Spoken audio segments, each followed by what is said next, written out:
सहनाववतु सहनौ भुनक्तु सह वीर्यं करवावहै तेजस्विनावधीतमस्तु मा विद्विषावहै।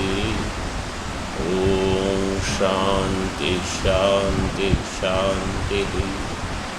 शंकरं शंकराचार्यं केशवं बादरायणं सूत्रभाष्यकृतौ वन्दे भगवन्तौ पुनः पुनः। ईश्वरो गुरुरात्मेति मूर्तिभेदविभागिने व्योमवद्व्याप्तदेहाय दक्षिणामूर्तये नमः। ओम शांति शांति शांति। तृतीय मंत्र में हमने देखा भगवान भाष्यकार ने कहा यन नचिकेतसा पृष्टम देवादिभिरपि विचिकित्सितम धर्मादिभ्यो अन्यत् विष्णोः परमं पदम यस्मात् परम नास्ति तद्वा एतद् अधिगतम इत्यर्थः।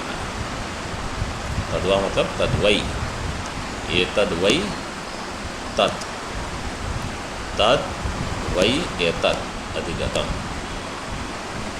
एतद्वै तत् वहाँ दिया है मंत्र में, यहाँ क्या कह दिया? तद्वै एतत्, तो दोनों कर दिया। एतत् जो यहाँ है ये है, वो है, जो वो है वो ये है।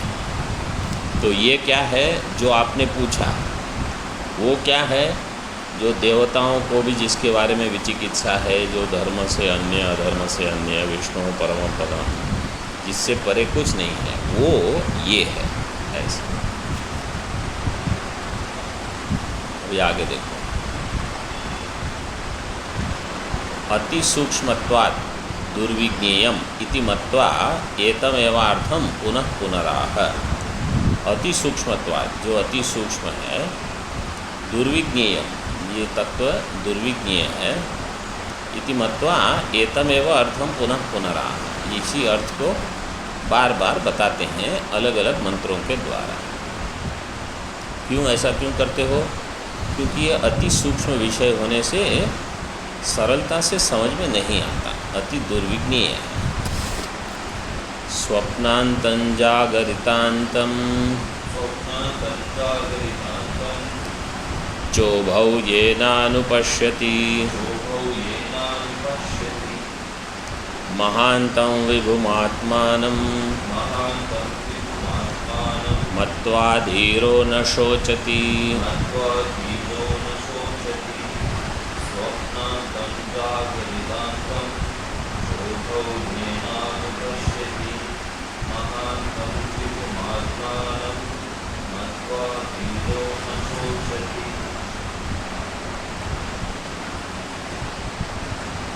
स्वप्नांतम भाष्य में ही देखो सीधे, स्वप्नांतम का अर्थ किया स्वप्न मध्यम, स्वप्न विज्ञेयम इत्यर्थः। स्वप्न के द्वारा जो जाना जाता है स्वप्न मध्यम, तथा जागरितांतम जागरित मध्यम जागरित विज्ञेयम च। मतलब जो स्वप्न है जो जाना जाता है, स्वप्न में जो होता है जो ज्ञेय है, जागृत में जो है जो ज्ञेय है। उभौ स्वप्न जागरितांतौ ये न अनुपश्यति, ये न आत्मना अनुपश्यति।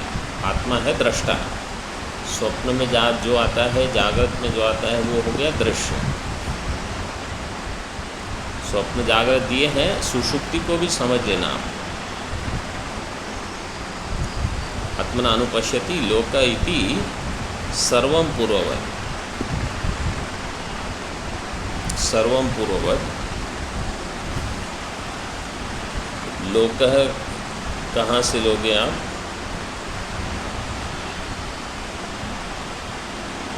ऐसे ये न रूपम रसम गंधम शब्दान स्पर्शान समैथुनान सुख प्रत्ययान विजानाति विस्पष्टम जानाति सर्वो लोकः।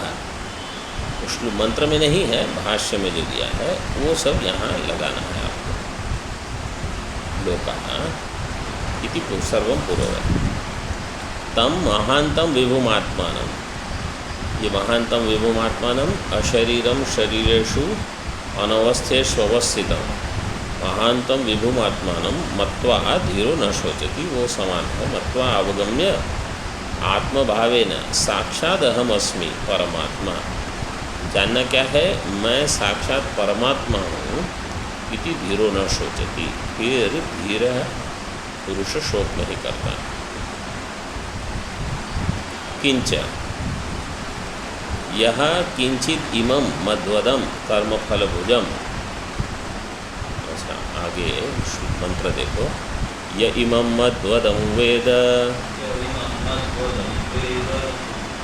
आत्मानं जीवमन्तिकात्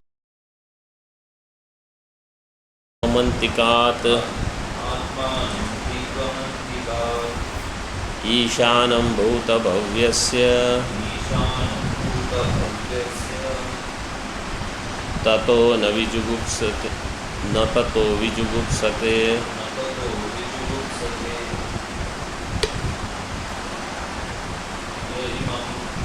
एतद्वैतत्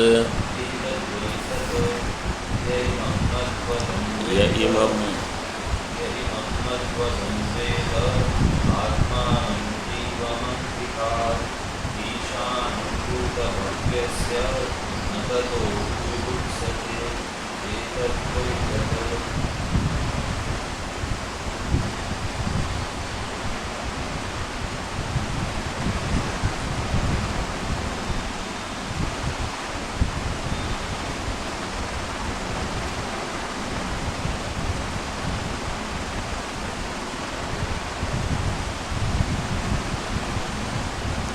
ये इसमें शायद थोड़ा कुछ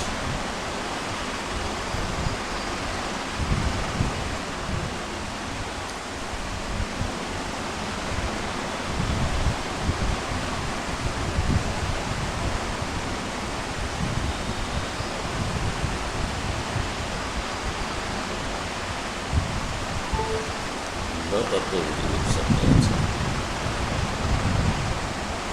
हमने जो दूसरा जो पाठ पढ़ा है वहाँ ततो न विजुगुप्सते, ततो न विजुगुप्सते तो ईशावास्य में भी है,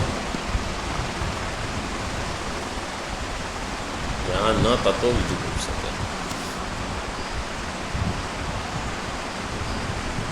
य इमं मध्वदम, मधु है कर्मफल, यहाँ मधु का अर्थ है तो कर्मफल।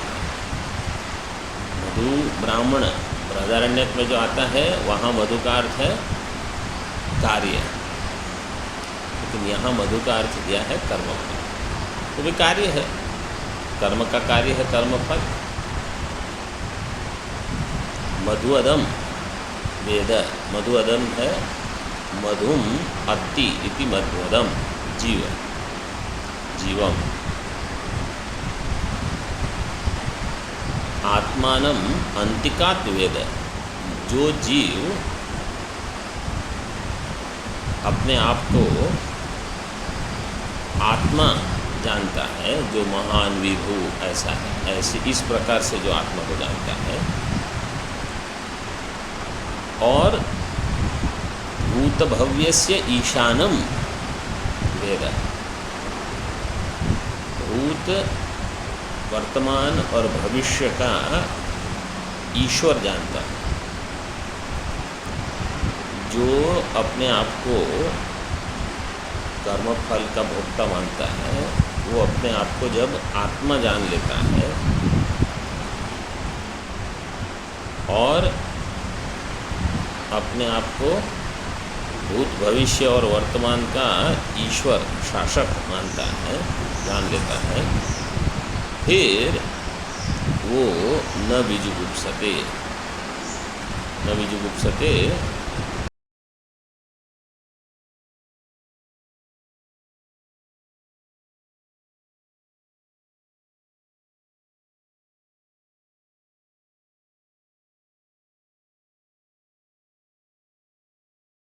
मतलब वो किसी से अपनी रक्षा करना नहीं, रक्षा नहीं चाहता। क्यों? क्योंकि उसको भय नहीं, रक्षा की मांग कौन करते रहेगा?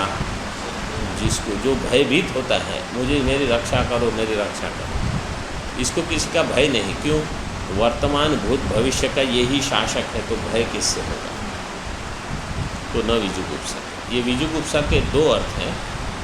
एक अर्थ न गोपायितुम इच्छति, जो यहाँ दिया है, और दूसरा है किसी की ईर्ष्या नहीं करता। विजुगुप्सा के दो अर्थ देते हैं।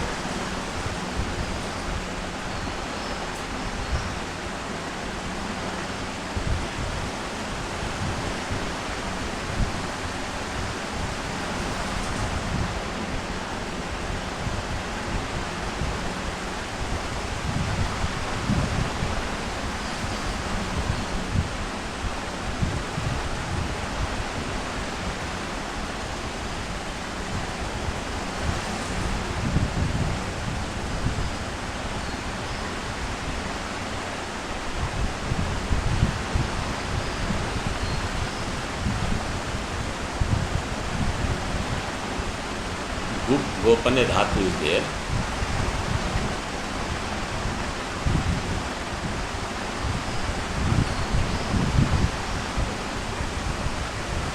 So this is also there in निंदा अर्थ है। वो किसी की निंदा नहीं करता, ज्ञानी, इस अर्थ में भी ले सकते। निंदा कब करेगा कोई? निंदा तब होगी जब ईर्ष्या होती। समझो मैं किसी के बारे में हल्का बोलता हूँ, तो मुझे लगता है कि इनको मुझसे अधिक मान मिल रहा है, लोग इनको अधिक चाहते हैं, तो इनकी निंदा करके मैं इनको नीचे ले आऊँ। ज्ञानी को किसी की निंदा करने की आवश्यकता नहीं। जय कृष्णमूर्ति जी का नाम सुना? उनको किसी ने पूछा था, आप रजनीश जी के बारे में क्या सोचते?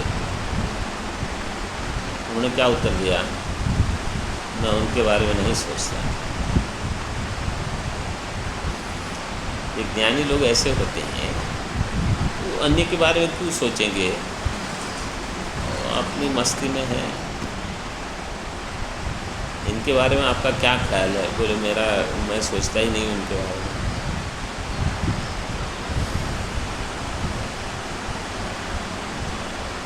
किंच, तो जीव को जीवम अंतिकात, अंतिकात मतलब जो अत्यंत समीप है आत्मा। जीव मतलब चिदाभास, और आत्मा मतलब शुद्ध चैतन्य। तो चिदाभास जब अपने आप को शुद्ध चैतन्य रूप में जानता है, या प्रतिबिंब अपने आप को बिंब रूप में जान लेता है, ऐसे से ये भाष्य में देखो, यह कश्चित इमं मध्वदम कर्मफलभुजम जीवम प्राणादि कलापस्य धारयितारम आत्मानं वेद। अपने आप को जान लेता है। अपने आप को मतलब अपना मूल स्वरूप क्या है। तो जब मैं प्रतिबिंब मान के अपने आप को चलता हूँ, तो मैं संसारी हूँ, दुखी हूँ। तो मैं जब जान लेता हूँ कि मैं प्रतिबिंब नहीं हूँ, मैं तो बिंब हूँ, ये क्या मूर्ख बन के मैं छोटी चीज़ में अटक गया। प्राणादि कलापस्य, सो यह कश्चित कोई भी इमं मध्वदम, मधुम अत्ति मध्वदम कर्मफलभुजम जीवम, जीव जो कि कर्मफल का भुगता है, प्राणादि कलापस्य धारयितारम, जो प्राणादि कलाप मतलब प्राण, शरीर, इंद्रिय, देह सबको धारण करने वाला है। क्योंकि जीव जो है, जीव का लक्षण किया पाणिनि महर्षि ने, जीव प्राण धारणे, जो प्राण को धारण करता है वो है जीव। धारयितारम आत्मानं वेद निजानाति, अंतिकात् अंतिके समीपे ईशानम ईशितारम भूतभव्यस्य कालत्रयस्य। कैसे जानना है अपने आप को? ईशानम मतलब ईशितारम भूतभव्यस्य, तीनों काल का ईश्वर शासक। ततः तद विज्ञानात् ऊर्ध्वम आत्मानं न विजुगुप्सते न गोपायितुम इच्छति अभय प्राप्तत्वात्। उस विज्ञान के पश्चात, ऊर्ध्वम मतलब उसके बाद, अपने आप को अपना रक्षण करने की वो इच्छा नहीं करता, न विजुगुप्सते। तो उसकी प्रार्थना कभी ये नहीं होगी कि मुझे बचाओ, मेरा कुछ ठीक हो जाए। क्यों? क्योंकि मेरा कुछ बिगड़ने वाला ही नहीं है। जो मैं हूँ उसको कोई नहीं बिगाड़ सकता। जो मैं से भिन्न है उसको कोई बचा नहीं सकता। आप कितना भी प्रयास करो, अनात्मा छूट जाएगा। वो जैसे मिट्टी होती है ना, गीली करके आप बड़ा गोला बना के रखो। मिट्टी समुद्र के पास जो मिट्टी होती है गीली होती है, फिर वो घर पे लेके आओ, धूप में रख दो, आप कुछ मत करो, अपने आप सब बिखर जाएगा। क्यों? उसका जल निकल गया। अनात्मा जो है उसको आप कितना भी बचा के रखने का प्रयास करो, वो नहीं बचेगा, वो जाएगा। और आत्मा है, उसको कुछ करने की ज़रूरत नहीं है। क्यों? क्योंकि उसको कुछ हो नहीं सकता, उसका नाश नहीं हो सकता। तो वास्तव में इसलिए कोई कर्म करने की आवश्यकता नहीं है, क्योंकि कर्म करके दो चीज़ कर सकते हो आप, या तो अनात्मा को बचाओ या आत्मा को बचाओ। अनात्मा बचने वाला नहीं, आत्मा को बचाने की आवश्यकता नहीं। कर्म का प्रयोजन क्या रहा?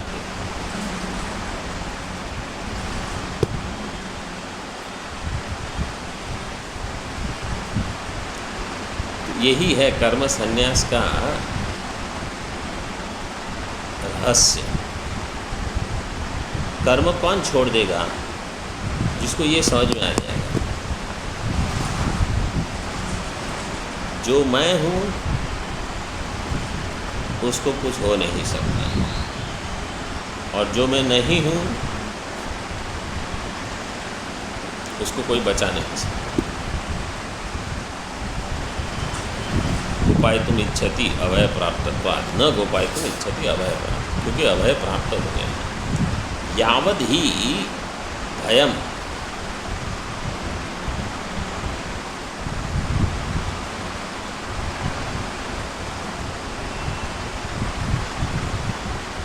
यावद ही भय मध्यस्थ, भय के बीच में मध्यस्थ अनित्यम आत्मान मन्यते। अनित्य आत्मा जो है, मतलब आत्मा जो कि अनित्य मान के जो चलता है। आत्मा वैसे तो नित्य है, लेकिन जो अपने आप को अनित्य आत्मा मानता है, मतलब देह आत्मा, इंद्रिय आत्मा, प्राण आत्मा, अंतःकरण आत्मा, वो भय के बीच में घिरा रहता है, भय मध्यस्थ। तावत गोपायितुम इच्छति आत्मानम, तब तक वो यही चिंता में रहता है कि आत्मा की रक्षा कैसे की जाए, आत्मा को बचाओ। यदा तु नित्यम अद्वैतम आत्मानं विजानाति तदा किम कहा कुतो वा गोपायितुम इच्छेत् एतद्वैतत् इति पूर्ववत्। यदा तु नित्यम अद्वैतम आत्मानं विजानाति, जब वो अद्वितीय आत्मा को नित्य जान लेता है, फिर वो किम कहा कुतः वा गोपायितुम इच्छेत्। किम मतलब किसको, कहा मतलब कौन, कुतः मतलब किससे रक्षण करेगा, किसकी, किससे कौन रक्षा करेगा, ऐसे।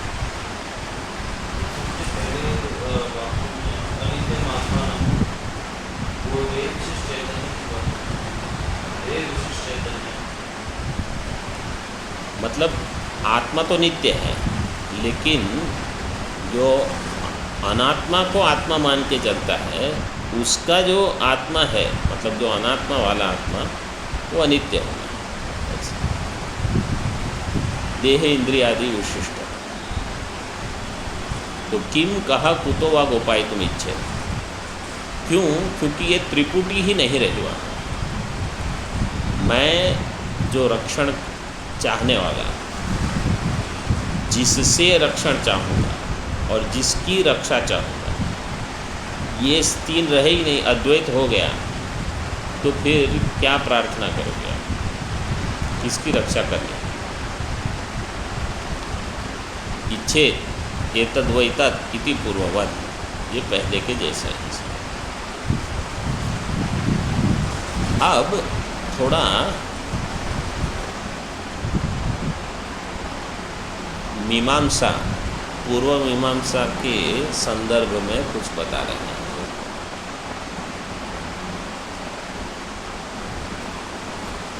यह प्रत्यगात्मेश्वर भावेन निर्दिष्टः सह सर्वात्मा इति एतत् दर्शयति। अब कभी कभी लोगों को क्या होता है कि इस पंचकोश के अंदर जो है वो आत्मा है, वो मैं हूँ, मेरी यात्रा पूरी हो गई। यहाँ कहते हैं कि नहीं, वो जो पंचकोश में आपने जान लिया वो वास्तव में सर्वात्मा है, सबकी आत्मा। सबकी मतलब सारे मनुष्य, पशु, पक्षी, जीव जंतु की भी, और वही जैसे समुद्र की भी आत्मा है, वायु की भी आत्मा है, आकाश की भी आत्मा है, अग्नि की भी आत्मा है। मतलब उनमें जो सत्य है वो सब है। ये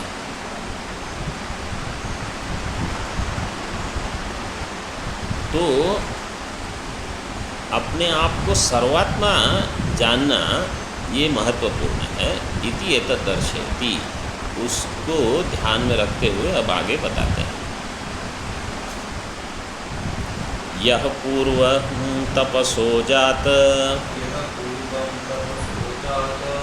मद्भ्यः पूर्वमजायत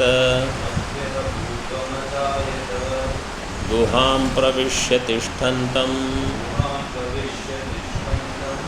यो भूतेभिर्व्यपश्यत एतद्वैतत्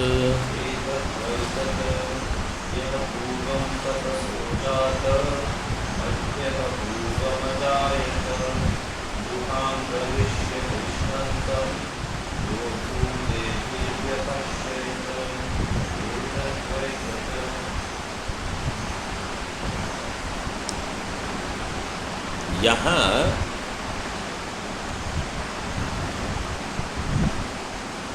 तपसः अद्भ्यः पूर्वम अजायत, तपसः पूर्वम जातम अद्भ्यः पूर्वम अजायत।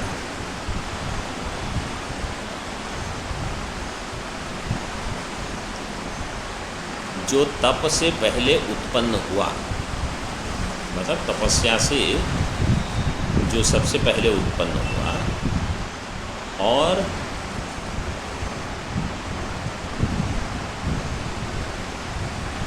अद्भ्यः पूर्वम अजायत, और जो अद्भ्य मतलब जल आदि जो है इससे पहले उत्पन्न हुआ। जल मतलब पंचमहाभूत, पंचमहाभूतों से पहले।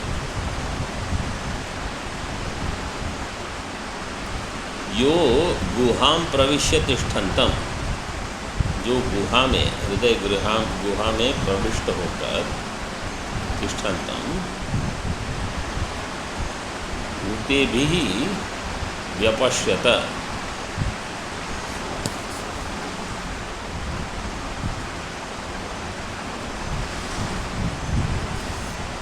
भूतेभिः मतलब भूतैः, भूतों के साथ सबको जो देखता है। व्यपश्यत मतलब जो पश्यति, वही ये है, एतद् वैतत्। इसका अर्थ क्या है? यह कश्चिन मुमुक्षु पूर्वं प्रथमं तपसो ज्ञानादिलक्षणात् ब्रह्मणः इति एतज्जातम् उत्पन्नम हिरण्यगर्भम। कोई भी जो मुमुक्षु है, सबसे पहले तपसः जातम उत्पन्न, तप से मतलब ज्ञानादि लक्षणात् ब्रह्मणः तपसो जातम। तपस पंचमी विभक्ति है, मतलब उपादान कारण बता रहा है वो। ज्ञान लक्षण जो ब्रह्म है, मतलब सबसे पहले उसका तप क्या है? जैसे ज्ञानमयम तपः, ज्ञानमय तप से जो सबसे पहले उत्पन्न होता है, तप के द्वारा सबसे पहले ब्रह्म से क्या उत्पन्न होगा? हिरण्यगर्भ, वही दिया है। तपसो ज्ञानादि लक्षणात् ब्रह्मणः इति एतज्जातम् उत्पन्नम हिरण्यगर्भम। उसको मुमुक्षु जान लेता है। एक, किम अपेक्ष पूर्वम, पूर्वम शब्द क्यों दिया? बोले अद्भ्यः पूर्वम। अद्भ्य मतलब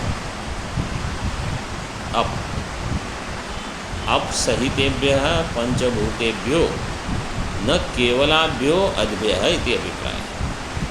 केवल जल से नहीं बल्कि 5 महाभूत से पहले।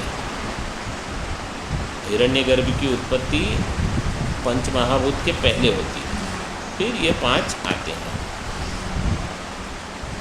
केवलाभ्यो अद्भ्य इति अभिप्राय।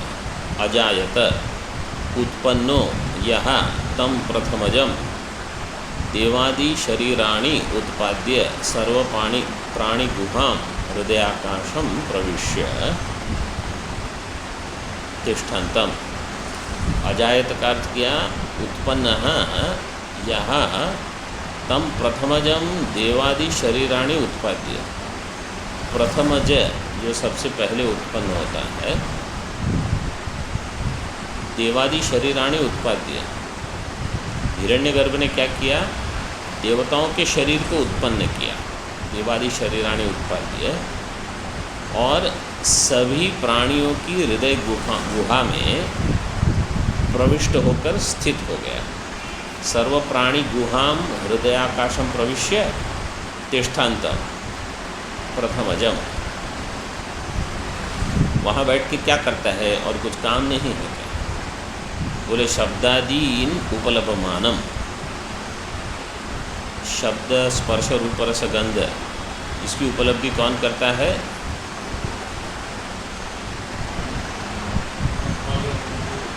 एक यहाँ आत्मा ऐसे उत्तर मत दो। यहाँ दिया क्या दिया है? हिरण्यगर्भ। हिरण्यगर्भ सबके हृदय में स्थित है। क्या करता है वो? वहाँ रहकर शब्द स्पर्श रूप रस गंध की उपलब्धि करता है।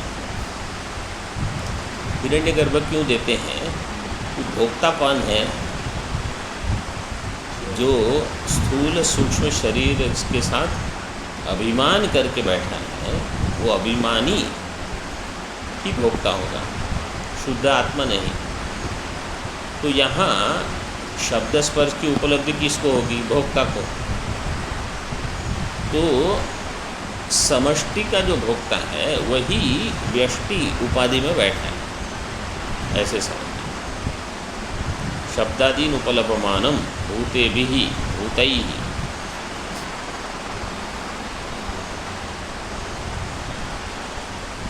कार्य करणलक्षणैः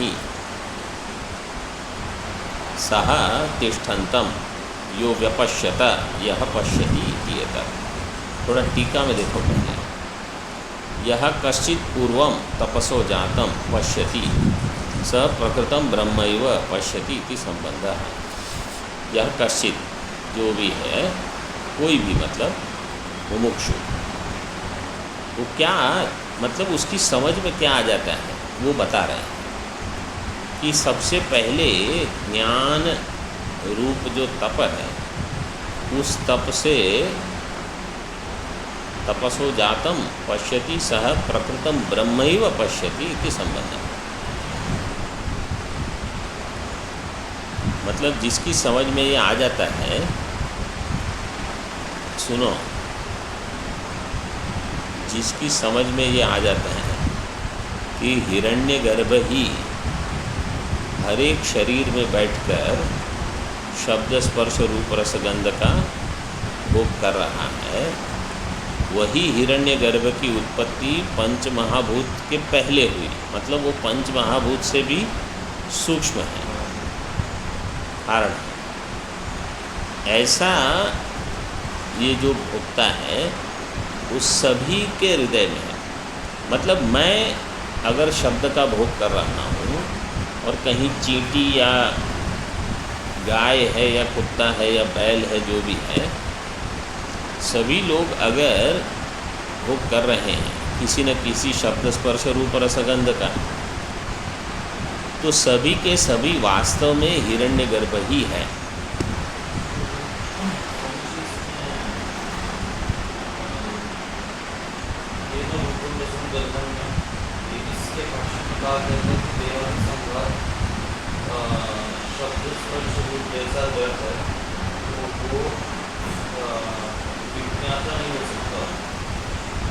लेकिन वहाँ क्या है, वो दृष्टा है, वो भोगता नहीं।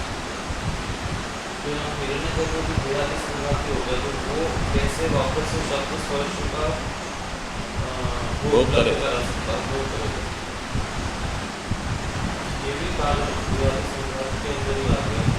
अच्छा, मैं बताता हूँ। पहले तो इनका प्रश्न क्या है, बाकी सब लोग भी समझ लें कि ये न रूपम रसम गंधम, वहाँ तो कहा कि आत्मा है, वो दृष्टा है और ये सब दृश्य है। और अभी यहाँ कहते हैं कि हिरण्यगर्भ इन सब का उपलब्ध है। तो अगर हिरण्यगर्भ से ही सबकी उत्पत्ति हुई है, तो हिरण्यगर्भ उपलब्धा कैसे होगा, भोक्ता कैसे होगा, ऐसे प्रश्न है।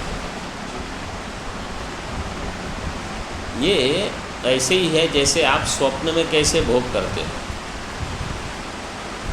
वहाँ कोई पदार्थ थोड़ी है आपसे भिन्न, आप कल्पना करते हो, फिर आप भोक्ता बन जाते हो, फिर आप भोग करते हो। ये कब तक चलता है? जब तक आप जग नहीं जाते। जैसे ही जागृत में आ गए, न कोई भोग रहा, न भोक्ता, न कुछ है। तो यहाँ पर भी इसको कहते हैं एक जीववाद। एक जीववाद सुना है ना, पहले संक्षेप शारीरक में सुना था। एक ही जीव है, हिरण्यगर्भ। वही हिरण्यगर्भ स्वप्न देख रहा है। उसका स्वप्न क्या है? ये पूरा प्रपंच, ब्रह्मांड। अब उसमें देवता भी है, मनुष्य भी है, कीट पतंग पशु पक्षी सभी है, और भोग्य पदार्थ भी है दूसरे, जो जड़ पदार्थ। अब वही हिरण्यगर्भ अपने आप को भोक्ता भी मानता है और भोग्य भी मानता है और भोग कर रहा है।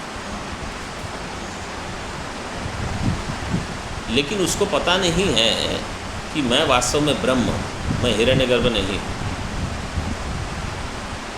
तो हिरण्यगर्भ वास्तव में ब्रह्म है। ब्रह्म ही अविद्या से अपने आप को पहले हिरण्यगर्भ माना, फिर एक समष्टि में स्वप्न देखता है जिसमें वैविध्य, अनेकत्व सब आ जाता है। बहुत सारे लोग हैं, बहुत हो रहा है जीवन में, कहाँ ना कोई बहुत है न कुछ हो रहा है। तो जब तक ये आप जग नहीं जाते, तो हिरण्यगर्भ अपने आप को एक जीव मानने के बदले अपने आप को अनेक जीव में से एक छोटा व्यक्ति मान के बैठता है, तो दुखी होता है। जैसे समझो ये पूरी सृष्टि मेरी है, मैंने ही सब कुछ रचना की है, मैं ये भूल गया और मैं अपने आप को केवल एक स्वामी मान के बैठ गया, तो मेरी क्या हालत होगी? मैं तो यही कर सोचते रहूँगा कि नहीं मुझे उससे बचाओ, विजुगुप्सा होगी और कहीं से ईर्ष्या होगी तो ये नीचे चला जाए मुझसे, तो बस पूरा ऐसे ही चलता रहता है, तो उसमें फिर बाहर नहीं निकल सकते।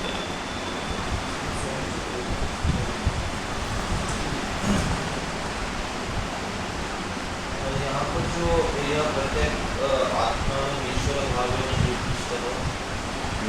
जो लाइन कहाँ दिया है? संबंध वाला लाइन 5 और छोटे के बीच में छोटा सा, तो वहाँ पर आत्मा में एक की बात होगी। हाँ, तो प्रत्येगात्मा मतलब आत्मा, ईश्वर मतलब ब्रह्म।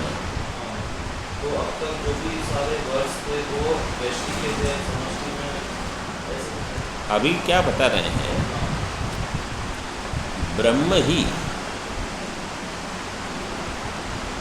हिरण्यगर्भ है, ब्रह्म ही विराट है, ब्रह्म ही अधिभूत है, अधिदैव है, अधियज्ञ है, अधिलोक है। मतलब जो जो अलग संज्ञाएं हम मानते हैं, जो उपनिषद में वेद में आती हैं, वास्तव में ये सब ब्रह्म ही है, तभी सर्वात्म भाव होगा।